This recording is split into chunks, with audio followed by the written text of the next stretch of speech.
In tonight's Rewrite, I'm hoping to rewrite your list of reasons why you vote for president by adding at least one little item to that list. You know, and you need a list of reasons for voting in a country where half of our voters don't even bother to vote. When the non-voters ask you why you vote, you can't just tell them it's your civic duty. You have to give them something real, and something realer than hope and change, which, by the way, has never been on my list of reasons to vote for president.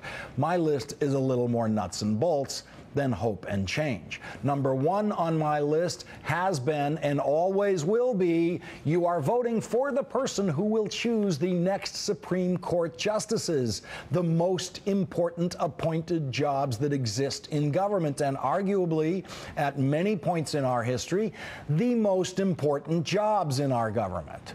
Since we are now 279 days from the election, let's look at number 279 on my list of reasons why I vote for president. Number 279 on my list is, of course, the PBGC.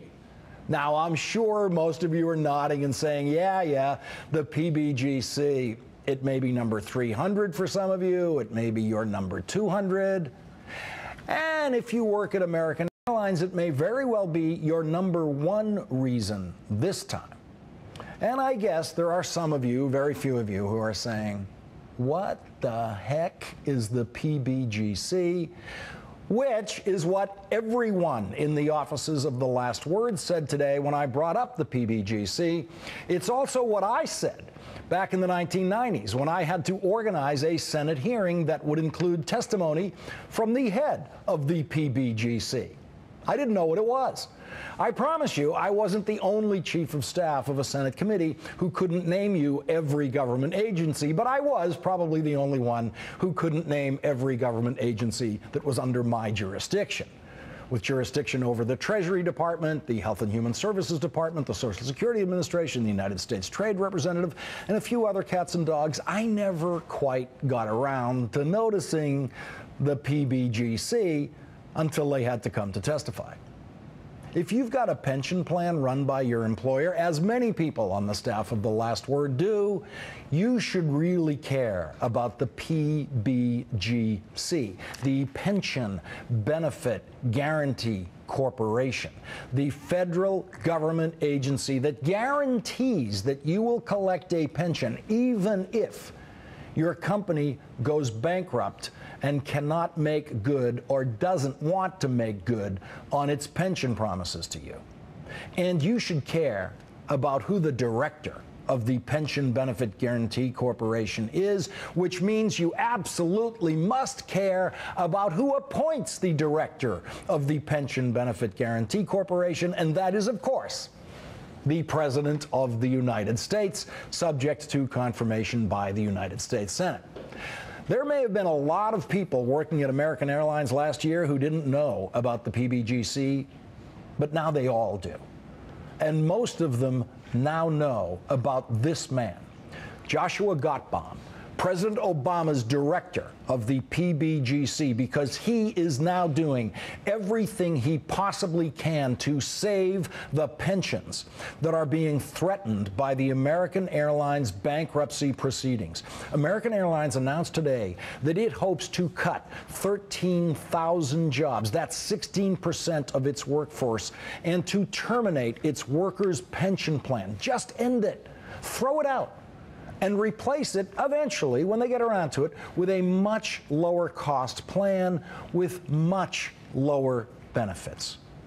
Now, pilots retiring in the next couple of years would probably lose something like 50% of the pension benefits that they've been counting on. Last month, American Airlines would have had to contribute $97 million to its workers' pension funds if it were not being protected by bankruptcy proceedings. Instead of fulfilling their $97 million obligation to the pension fund, American Airlines contributed only $6.5 million to the pension plans, less than what the Adelsons contributed to Newt Gingrich's campaign. $91 million less than the company owed those pension plans, $91 million. Now, the President of the United States did not notice that American Airlines shortchanged its worker pension plans by $91 million last month. He was too busy ordering the rescue of another American hostage and killing some Somali pirates in the process. But the President's man at the PBGC, Joshua Gottbaum, saw what American Airlines did to its workers' pensions, and he immediately put liens on $91 million of American Airlines assets. Most of the assets he put liens on are in Latin America, and none of the assets are part of the bankruptcy proceedings. The first line of the New York Times report on this said the federal government signaled that it was, quote, ready to fight to prevent American Airlines from using bankruptcy to shed its pension plans. Ready to fight. In a news conference, Joshua Gottbaum said companies in bankruptcy often try to do things that they don't need to do. And you know who helps them do those things that they don't need to do? Bain and Company, Mitt Romney's old company. Bain is one of a group of high-priced consultants and financial advisors who have been hired by American Airlines to help get through the bankruptcy process by, of course, making the financial condition of the company much worse. That's what they do. Bain and the other consultants and lawyers working on the American Airlines bankruptcy are being paid $14 million a month. That's more than double what American Airlines put in its pension fund last month. Bain's job is to advise American Airlines how to cut labor costs, something any company ought to be able to figure out on its own if it has to do that. All the Bain bloodsuckers have done so far at American Airlines is increase the company's costs.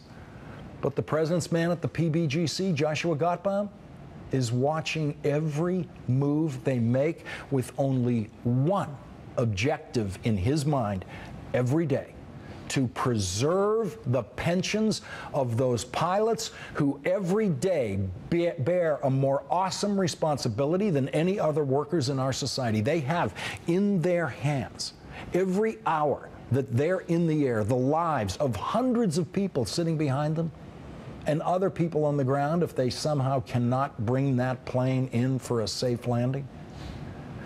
Joshua Gottbaum is fighting to preserve the pensions of those mechanics, the unseen heroes, with the awesome responsibility of making those glorious and infinitely complex machines fly, and fly safely.